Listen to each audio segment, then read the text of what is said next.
예수께서 거기서 나가사 두로와 시돈 지방으로 들어가시니 가나안 여자 하나가 그 지경에서 나와서 소리질러 가로되 주 다윗의 자손이여 나를 불쌍히 여기소서 내 딸이 흉악히 귀신 들렸나이다 하되 예수는 한 말씀도 대답지 아니하시니 제자들이 와서 청하여 말하되 그 여자가 우리 뒤에서 소리를 지르오니 보내소서. 예수께서 대답하여 가라사대 나는 이스라엘 집에 잃어버린 양 외에는 다른 데로 보내심을 받지 아니하였노라 하신대 여자가 와서 예수께 절하며 가로되 주여 저를 도우소서. 대답하여 가라사대 자녀의 떡을 취하여 개들에게 던짐이 마땅치 아니하니라. 여자가 가로되 주여 올소이다마는 개들도 제 주인의 상에서 떨어지는 부스러기를 먹나이다 하니 이에 예수께서 대답하여 가라사대 여자여 내 믿음이 크도다 내 소원대로 되리라 하시니 그 시로부터 그의 딸이 나으니라. 아멘. 할렐루야. 아멘. 지난주에 이어서 누가 큰 사람입니까? 라는 제목으로 같이 하나님의 말씀의 은혜를 나누게 됩니다. 마태, 마가, 누가, 요한 이 사복음서를 쭉 읽어 내려가다 보면 예수님께서 믿음에 관하여서는 믿음을 통해 사람을 세 종류의 사람으로 나누고 있는 것을 보게 됩니다. 첫 번째는 믿음이 없는 사람입니다. 마태복음 17장 17절에 보니까 믿음이 없고 패역한 세대요 라고 주님께서 말씀하고 계십니다. 분명 이 말씀은 주님께서 믿음 없는 사람을 책망하시는 그런 말씀이 됩니다. 마가복음 4장 40절에도 어찌 믿음이 없느냐라고 말씀하셨습니다. 하나님을 향해 믿음 없이 사는 사람을 향하여서 주님께서 하신 말씀입니다. 첫째로 믿음이 없는 사람이 있습니다. 두 번째로는 믿음이 적은 사람입니다. 마태복음 6장 30절 말씀에도 보면 믿음이 적은 자들아 라고 주님께서 말씀하셨습니다. 늘 의식주 문제 때문에 염려하고 걱정하는 사람들을 향하여 주님께서 하신 말씀이 됩니다. 들의 백합화를 보라, 하늘을 나는 새를 보라. 내가 저들을 입히고 먹이시거든 하물며 너희일까 보냐. 늘 염려하고 걱정하는 그런 사람을 향하여 주님께서 하시는 말씀인데 무슨 뜻입니까? 믿음을 가지려는 겁니다. 들의 백합화도 입히시고 하늘에 나는 새도 먹이시는데 하물며 하나님의 형상, 하나님의 자녀로 부르신 우리를 주님께서 입히시고 먹이시지 않겠느냐라는 말씀이 됩니다. 마태복음 8장 26절에도 보면 어찌하여 무서워하느냐 믿음이 적은 자들아. 풍랑 때문에 무서워 떨고 있는 예수님의 제자들을 향하여 주님께서 하신 말씀이고요. 마태복음 14장 31절 말씀 보니까 믿음이 적은 자여 왜 의심하였느냐. 무리를 걷다가 빠지는 베드로를 구해 주시면서 베드로를 향하여 주신 말씀입니다. 믿음이 적은 자여 왜 의심하였느냐라고 말씀하셨습니다. 그 다음에 세 번째 사람은 믿음이 큰 사람입니다. 오늘 본문 말씀해 보니까 예수님께서 두로와 시돈 지방으로 들어가십니다. 들어가시는 때에 가나안 여자 하나가 예수님을 께로 와서 예수님을 향하여 소리를 외치면서 주님 나를 도와주세요. 주님으로부터의 도움을 요청하고 있습니다. 오늘 본문 말씀해 보니까 이 가나안 여인의 문제는 뭡니까? 22절 말씀해 보니까 주 다윗의 자손이여 나를 불쌍히 여기소서 내 딸이 흉악히 귀신 들렸나이다. 그렇게 예쁜 딸에게 흉악히 귀신이 들렸습니다. 흉악히 귀신 들린 이 딸을 위해서 이 가나안 여자가 주님께 나아가 주님 나를 좀 도와주세요 라고 외치고 있는 겁니다. 그렇게 예쁜 딸에게 흉악한 귀신이 들어갔으니 그 엄마의 마음은 어떻겠냔 말이에요.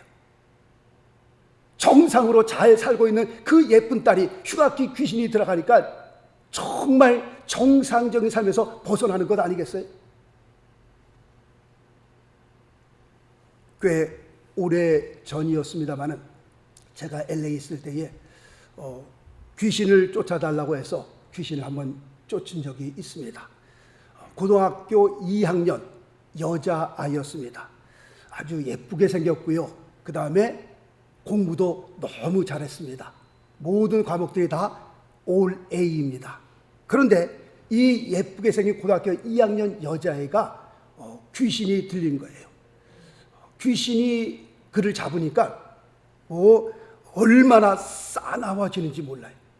사람을 향하여 침도 뱉고요, 욕도 막 하고요, 소리 막 괴함을 지르고요, 그 다음에 옷도 막 벗는 거예요. 그래서 그 아이를 데리고 이제 기도를 하는데 본당에서 사람들이 왔다 갔다 하니까 본당에서 못하고 조그만 방으로 들어갔습니다. 그리고 그 애가 여자애니까, 저는 남자니까 여자 전도사님을 하나 데리고 같이 들어갔습니다.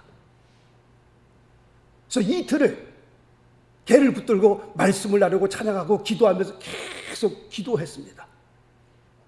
예수 그리스도 이름을 명하면서 그 더러운 귀신을 쫓았습니다. 그런데 그냥 자꾸 기도를 해도요, 막 침 뱉고, 그 다음에 옷을 막 벗는 거예요. 옷을 입혀놓으면 또 벗고, 옷을 입혀놓으면 또 벗고, 그 다음에 욕하고 괴함을 지르고 막 그렇게 이틀을 싸운 거예요. 막.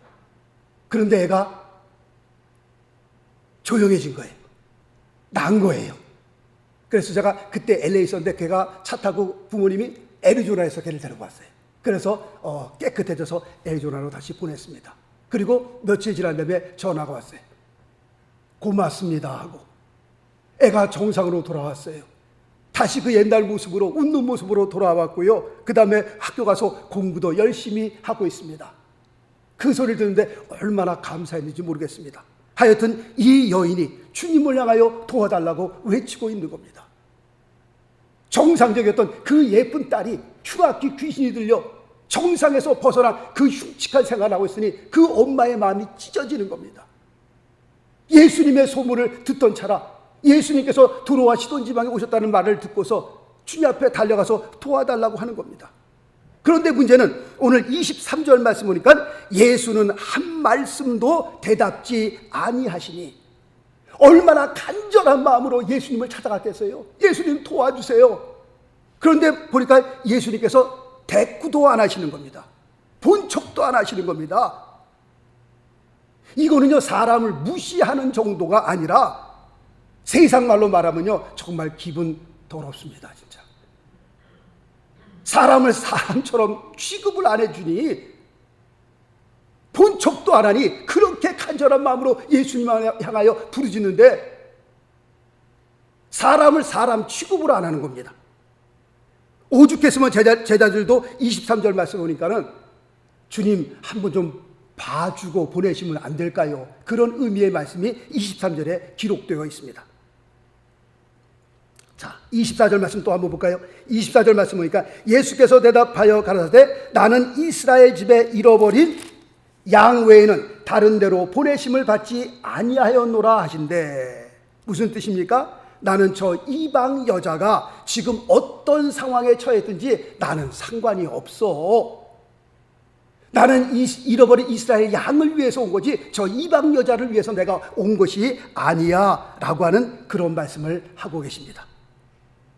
사복음서를 쭉 읽어 내려가 보면서 예수님의 이런 모습은 정말 처음 보는 거예요.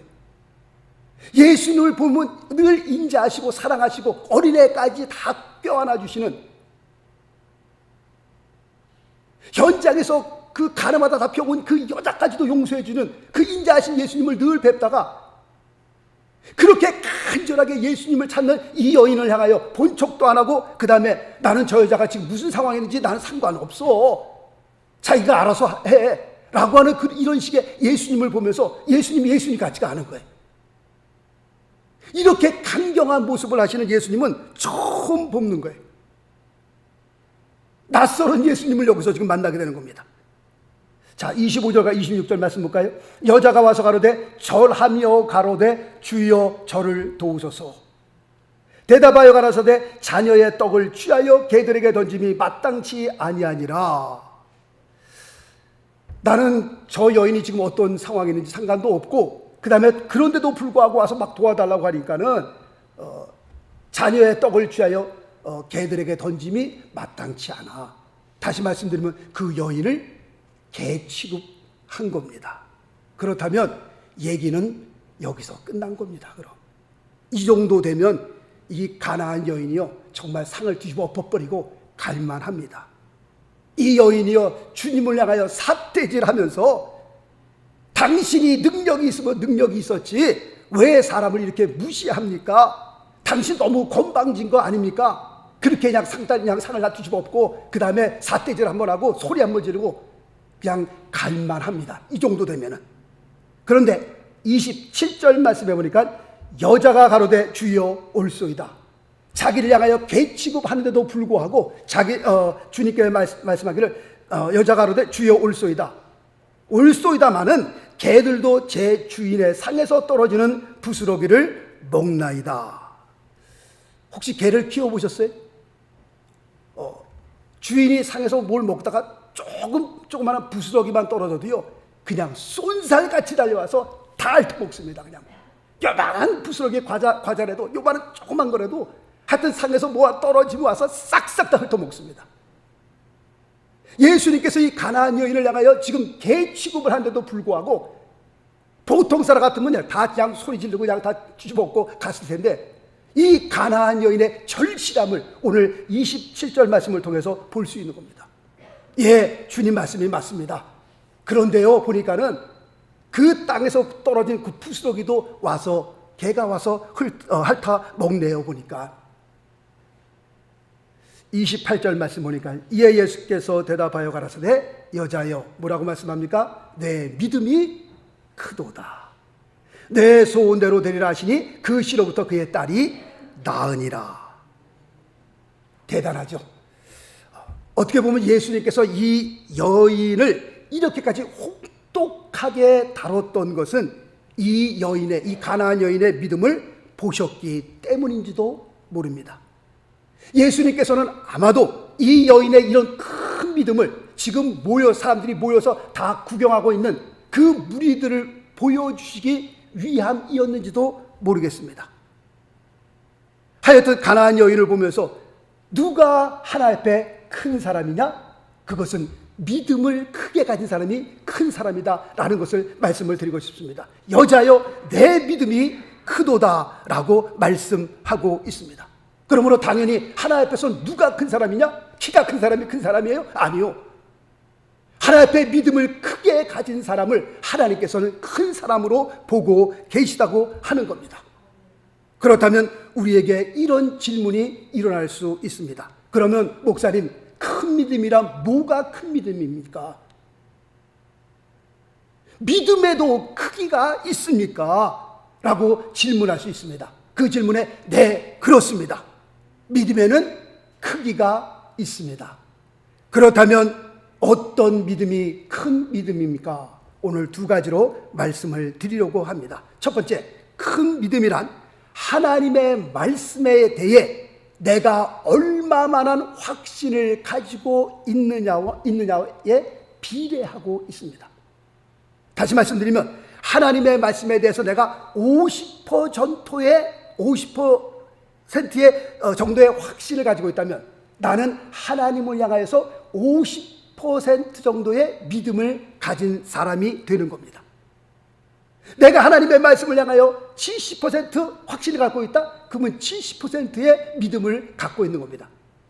같이 비례하는 겁니다. 마태복음 8장에 보니까 백부장의 이야기가 나오고 있습니다. 집안에 하인이 하나 있는데 그 하인이 중풍병으로 인해서 굉장히 고통하는 거예요.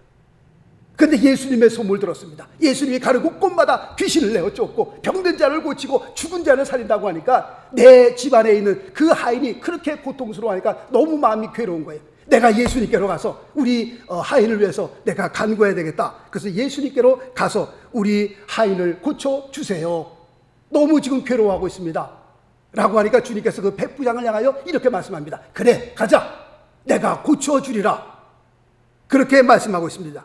그런데 이 백부장이 예수님을 향하여 이상한 말씀을 합니다.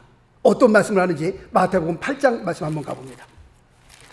마태복음 8장 말씀 보니까 8장 8절과 9절 말씀. 예수님을 향하여 이런 말을 하고 있습니다. 백부장이 대답하여 가로되 주여 내 집에 들어오심을 나는 감당치 못하겠사오니 다만 말씀으로만 하옵소서. 그러면 내 하인이 낫겠삼나이다. 9절 나도 남의 수하에 있는 사람이요 내 아래도 군사가 있으니 이더러 가라 하면 가고 저더러 오라 하면 오고 내 정도로 이것을 하라 하면 하나이다. 이런 말을 하는 거예요. 예수님께서 백부장의 이런 소리를 들으시고 10절에 뭐라고 말씀하고 계세요? 예수께서 들으시고 기이 여겨 좇는 자들에게 이르시되 내가 진실로 너희에게 이르노니 이스라엘 중 아무에게서도 이만한 믿음을 만나보지 못하였노라. 이야, 믿음이 대단해야 되는 거예요. 이스라엘 백성 가운데서도 이만한 믿음을 만나보지 못했다는 거예요. 백부장이 예수님을 향하여 고백한 그 고백은 예수님이 듣기에 기이한 고백이었습니다. 다시 말씀드리면 어떤 믿음을 가진 거예요? 대단한 믿음을 가진 거예요. 큰 믿음을 가진 거예요. 다만 말씀으로만 하옵소서. 주님께서 그 믿음에 주님께서 칭찬하시는 말씀입니다. 그리고 이 백부장은 말씀으로만 하옵소서. 예수님의 그 말씀을 어떻게 해요? 99.9%도 아니고 100% 확실한 겁니다. 얼마나 확실했으면 거리가 떨어졌음에도 불구하고 주님 들어오실 필요 없습니다. 주님 말씀 한마디면 되는 겁니다. 이거 큰 믿음 아니에요? 주님께서도 기이 여기셨어요. 야, 이 사람 믿음 참 대단하네. 이스라엘 중에서도 이런 믿음을 난 보질 못했는데 분명 주님께서 백부장을 향하여 칭찬하시는 칭찬의 말씀이 됩니다. 자, 우리 로마서를 한번 또 가볼까요? 로마서 4장 말씀을 한번 가봅니다. 로마서 4장. 사도행전 다음에 있습니다. 로마서 4장 말씀을 한번 가보면 아브라함의 믿음에 관한 말씀이 기록되어 있습니다. 로마서 4장 18절로 22절까지의 말씀을 제가 읽겠습니다. 로마서 4장 18절로 22절 이렇게 기록되어 있습니다. 아브라함이 바랄 수 없는 중에 바라고 믿었으니 이는 내 후손이 이가 되리라 하신 말씀대로 많은 민족의 조상이 되게 하려 하심을 인함이라. 그런데 19절 말씀에 보니까요, 그가 몇 세예요? 100세예요. 100세나 되어 자기 몸에 죽은 것 같음과 사라의 태에 죽은 것 같음을 알고도 믿음이 약하여지지 아니하고 믿음이 없어 하나님의 약속을 의심치 않고 믿음에 견고하여져서 하나님께 영광을 돌리며 약속하신 그것을 또한 능히 이루실 줄을 확신하였으니 그러므로 이것을 저에게 의로 여기셨느니라. 정말 세상적으로 볼 때요, 말도 안 되는 거예요. 하나님께서 지금 아브라함에게 언약하신 약속하신 그 약속은 이루어질 수 없는 그런 사건이었습니다. 그럼에도 불구하고 아브라함의 믿음을 여기서 칭찬하고 있습니다. 바랄 수 없는 중에 바라고 믿었다라고 말씀하고 있고요, 그런 말도 안 되는 하나님의 말씀을 들었을 때에 믿음이 없어 하나님의 약속을 의심치 않고 믿음에 견고하여져서 그 다음에 21절 약속하신 그것을 또한 능히 이루실 줄 확신하였다라고 말씀하고 있습니다. 이게 큰 믿음 아니겠어요? 지금 상황적으로 볼 때 도저히 이루어지지 못할 그런 하나님의 약속의 말씀을 받았을 때에 정말 100% 하나님, 내가 믿고 섬기는 하나님, 전능하신 하나님, 온 우주 만물을 창조하시고 우리의 생사방을 붙드시고 역사를 주관하시는 하나님 것을 아브라함은 믿고 조금도 의심 없이 예, 아멘, 하나님께서 주신 그 말씀을 액면 그대로 100% 믿음으로 받은 겁니다. 이게 큰 믿음 아니겠어요? 하나님의 말씀을 향하여 정말 100% 그대로 확신할 수 있다는 것, 저는 이거를 큰 믿음이다 라고 말씀드리고 싶습니다. 자, 말씀 볼까요? 히브리서 11장 7절 말씀해 보니까요, 믿음으로 노아는 아직 보지 못하는 일에 경고하심을 받아 경외함으로 방주를 예비하여 그 집을 구원하였으니 라고 말씀하고 있습니다. 노아가요, 방주를 짓는 기간이요 1, 2년이 아니었습니다. 약 100년에 걸쳐서, 100년이 짧은 기간입니까? 10년도 긴데요. 10년, 20년, 30년, 100년을 뭐 하나 붙들고요, 하나님의 언약의 말씀 하나 붙들고 그 방주를 지을 수 있었다는 겁니다. 하나님 말씀에 대한 100% 확신입니다.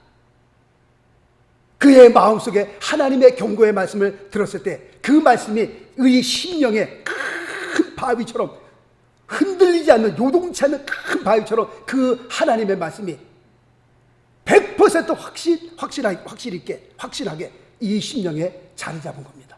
누가 와서 손가락질해도요, 누가 뭐래도 노아의 안에 있는 그 하나님의 말씀에 대한 확신은 누구도 움직일 수 없는 겁니다.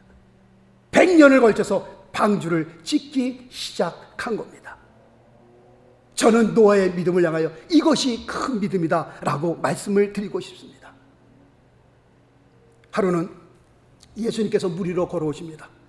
베드로가 그 광경을 보고 깜짝 놀래 만일 주시어든 나를 명하여 오라 하소서. 주님께서 베드로를 향하여 오라고 말씀하십니다. 그 말씀을 붙들고 배에서 내려, 베드로도 대단하죠, 물 위를 걷기 시작합니다. 주님께로 가기 시작합니다. 그런데 바람을 보고 무서워 빠져갑니다. 주님께서 오라라고 하신 그 말씀을 향하여 100% 확신했더라면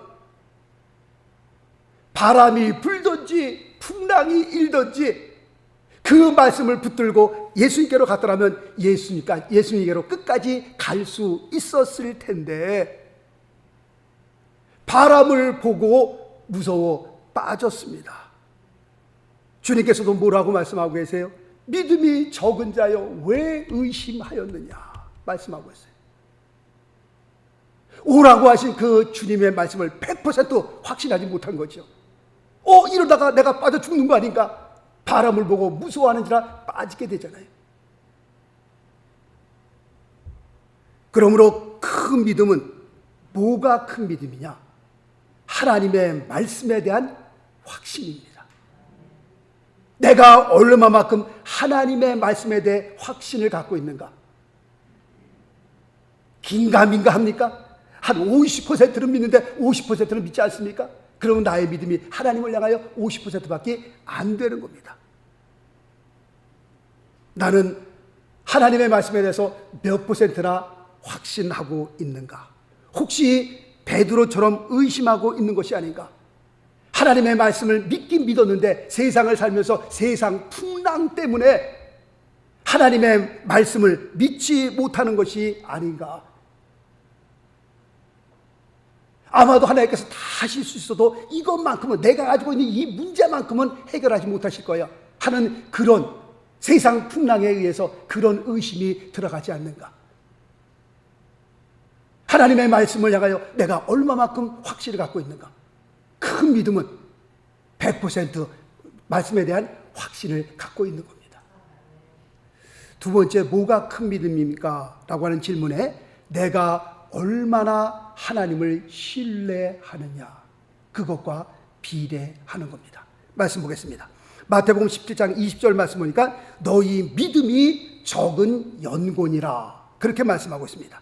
NIV라고 하는 그 번역에 보니까 You have little faith 라고 되어 있고요. CJB 번역에 보니까 Christian Jewish Bible, 유대인 성경에 보니까 You have such a little trust 이렇게 되어 있습니다. 지금 NIV와 그 CJB 번역을 보니까 믿음이라고 하는 단어와 그 다음에 신뢰라고 하는 단어, faith라고 하는 단어와 trust라고 하는 단어, 이 단어를 같은 뜻으로 보고 있는 겁니다. 믿음이 뭐냐? 신뢰입니다. 신뢰가 뭐냐? 곧 믿음이라고 여기서 말씀하고 있는 겁니다. 같은 의미로 설명하고 있는 겁니다. 그러므로 내가 하나님을 50%만 신뢰하느냐? 그러면 나는 몇 %의 믿음을 갖고 있는 거예요? 50%의 믿음을 가지고 있는 겁니다. 제가 가끔 담벼락에 기대는 것에 대해서 제가 설명을 합니다만은, 담벼락이 기는데 담벼락에 내가 등을 기댑니다. 담벼락에다 내 등을 놓습니다. 내가 이 담벼락을 믿는다면 두 다리를 완전히 앞으로 쭉 내밀 수 있는 겁니다. 그런데 이 담벼락을 내가 믿지 못한다면 이 담벼락이 언제 쓰러질지 몰라. 내가 이 담벼락에 등을 대고 있긴 있는데 이 담벼락이 쓰러질지도 모르니까 한 다리는 쭉 펴대, 또 한 다리는 구부려 갖고서 혹시 이 담벼락이 무너지면, 여차해서 무너지면 나도 살아남아야 되니까 안 넘어지기 위해서 다리 하나를 또 구부리고 있는 그런 상태인지도 모릅니다. 믿음이라고 하는 것은 신뢰입니다. 신뢰는 믿음입니다. 내가 하나님을 얼마만큼 신뢰하느냐? 내가 이 담벼락에 내 등을 기댈 때 이 담벼락을 믿고 내 다리를 앞으로 쭉 뻗느냐, 아니면 다리 하나를 구부리고 있느냐라고 하는 문제가 되는 겁니다. 큰 믿음은 뭐가 큰 믿음입니까? 정말 내 마음을 다하여, 내 뜻을 다하여, 내 목숨까지 다하여 하나님을 신뢰할 수 있는 것, 그것을 큰 믿음이라고 말씀드리고 싶습니다. 성경 구약에 보면 사드락, 메삭, 아벳느고가 나오십니다. 세 청년이에요. 청년이었는데 이들은 하나님을 믿는다는 그 이유 때문에 펄펄 끓는 가마솥에 들어가게 됩니다. 그런데 그 펄펄 끓는 가마솥에 들어가면서도 하나님을 신뢰하는데요, 어떻게 신뢰합니까? 다니엘서 3장을 한번 읽어보세요. 그리하지 아니하실지라도, 그 말이 얼마나 멋있는 말인지 알 수 없습니다. 내가 믿는 전능하신 하나님께서 그 펄펄 끓는 가마솥에 내가 들어간다 할지라도 우리를 살려주실 것입니다. 끌어주실 것입니다. 그러나 그리하지 아니하실지라도, 다시 말씀드리면 내가 거기 가서 죽는 일이 있는다 할지라도 나는 하나님을, 우리는 하나님을 신뢰합니다. 100% 하나님을 신뢰, 목숨까지 내놓으면서 하나님을 신뢰하는 사드락, 메삭, 아벳느고의 신앙을 보면서 저게 큰 믿음이다. 어떻게 펄펄 끓는 용광로 속에 들어가면서 하나님을 거기서도 신뢰할 수 있을까? 하루는 마리아에게 말도 안 되는 일이 벌어집니다. 처녀였던 마리아에게 이렇게 말씀하십니다. 내가 잉태하여 아들 낳으리니 이름을 예수라 하라. 세상에 이게 웬 날벼락입니까? 그때 당시에 처녀가 잉태하게 되면 어떻게 해요? 돌로 맞아 죽는 겁니다.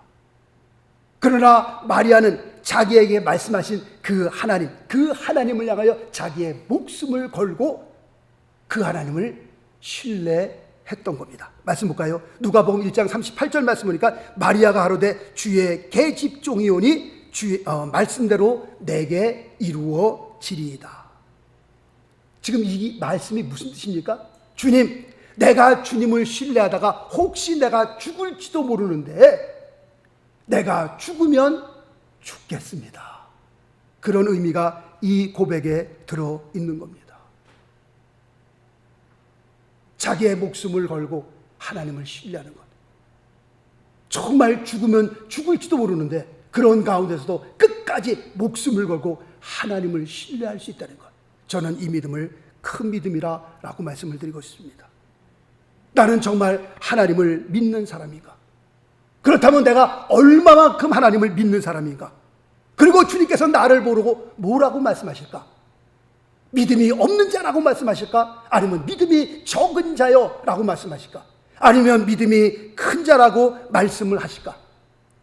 나는 과연 몇 %나 하나님에 대한 말씀에 확신을 가지고 있는가? 나는 과연 몇 %나 하나님을 신뢰하고 있는가? 우리 자신에게 한번 물어볼 필요가 있는 겁니다. 말씀 볼까요? 누가복음 18장 18절 말씀해 보니까 그러나 인자가 올 때에 세상에서 믿음을 보겠느냐? 무슨 뜻입니까? 믿음을 보겠다는 겁니다. 주님께서 주님 다시 오실 때에 믿음 있는 자를 보겠다고 말씀하고 계시는 겁니다. 지금은 고인이 되신 척 스미스 갈보리 교회 목사님이 계셨습니다. 목사님께서 교회를 개척하시는데 막 교회를 교회를 세우시는데 교회를 건축하시는 가운데 내일 아침까지 꼭 이만큼의 돈이 필요합니다.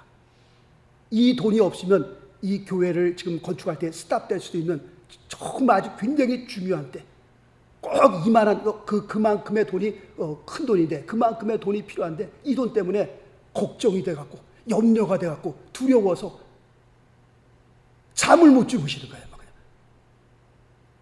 거실을 왔다 갔다 하고 방을 왔다 갔다 하고 이 돈이 내일 아침까지 꼭 필요한데 이 돈을 어디서 구하나? 그러다가 전화벨이 울렸습니다. 따라랑 전화를 받는데 자기 친구예요. 자기의 친구가 그 얼마만큼의 그 큰 돈이 필요하다는 소리를 듣고 내가 그 돈을 주겠습니다. 그 돈을 헌금하겠습니다.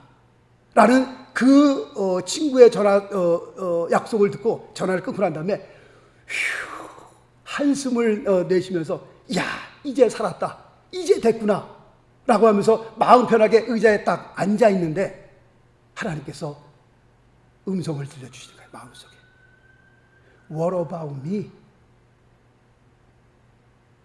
나는 뭐냐? What about me? 라는 주님의 음성을 그 척스미스 목사님이 듣게 되는 겁니다. 지금 막 내일 아침은 그만큼의 돈이 너무너무 필요한데 친구의 전화를 받고 그 약속을 듣고 난 다음에 너무 기분 좋고 그다음에 그 걱정이 다 내려가면서 내 편하게 의자에 앉아서 쉴 수 있었게 됐는데 주님께서 말씀하기를 What about me? 내가 너에게 그렇게 수많은 약속의 말씀을, 언약의 말씀을 걱정하지 말아라, 염려하지 말아라, 두려워하지 말라, 내가 너와 함께한다, 내가 너의 피랑 것을 묻으면서 공부할 것이다, 수많은 언약의 말씀, 약속의 말씀을 주셨는데 그 말씀과는 전혀 그 말씀은 안 들어오고 내가 주님을 물론 믿죠, 내가 하나님의 말씀을 믿죠. 그러나 내가 지금 어려운 상황에 탁 처했을 때에 하나님의 말씀은 온데간데 없고 염려하고 걱정하고 근심하고 두려워 떠는 자기의 모습을 보면서 성령을 통해서 하나님의 음성을 들으면서 그 자리에 꿇어앉아서요 한없이 울면서 주님 앞에 회개했다고 합니다. 내가 하나님의 말씀을 믿는다고 하면서 내 삶 가운데 어려운 일이 닥쳤을 때 그 말씀을 믿지 못하는 나의 모습을 보면서 하나님 회개합니다. 하나님 용서해 주세요. 척스미스 목사님이 그렇게 회개했다고 합니다. 믿음이 있다 하면서도 하나님을 신뢰하지 못하는 우리들의 모습들을 우리가 혹시 보지 않나요? 하나님 앞에서 누가 귀한 사람입니까? 믿음이 있는 사람이 귀한 사람입니다. 하나님 앞에서 누가 큰 사람입니까? 큰 믿음을 가진 사람이 큰 사람입니다. 그렇다고 할 것 같으면 큰 믿음을 가진 자는 어떤 사람입니까? 하나님의 말씀에 대한 확신, 100% 확신을 가진 사람입니다. 큰 믿음을 가진 자는 어떤 사람입니까? 하나님을 향하여 신뢰할 수 있는 사람, 100% 하나님을 신뢰하는 사람이 큰 사람입니다. 우리가 이 세상을 지나면서 하나님께서 그 가나안 여인을 보면서 내 믿음이 크도다 라고 말씀하셨던 것처럼 우리가 하나님을 믿지만, 우리가 하나님의 말씀을 신뢰하지만 정말 하나님 앞에 기도하면서 하나님 우리에게 긍휼을 베풀어 주셔서 우리가 우리의 삶 가운데 어떠한 일이 일어난다 할지라도 하나님의 말씀을 100% 신뢰할 수 있도록, 어떤 일을 당해도 풍랑을 당해도 하나님을 정말 100% 하나님의 말씀을, 그 언약의 말씀을 믿을 수 있는 큰 사람이 되게 하여 주옵소서. 기도하셔야 될 겁니다. 이 세상 살면서 어려움이 없는 사람이 어디 있어요? 문제가 없는 사람이 어디 있어요? 그러나 그 문제 앞에, 그 어려움 앞에, 홍해 앞에서, 여리고 앞에서, 여리고성 앞에서 정말 우리의 믿음이 큰 믿음으로 하나님께서 우리를 보시고 내 믿음이 크도다 라고 말씀하셨던 그 음성을 우리도 드릴 수 있게 되시길 예수 그리스도의 이름으로 축원합니다. 기도하겠습니다.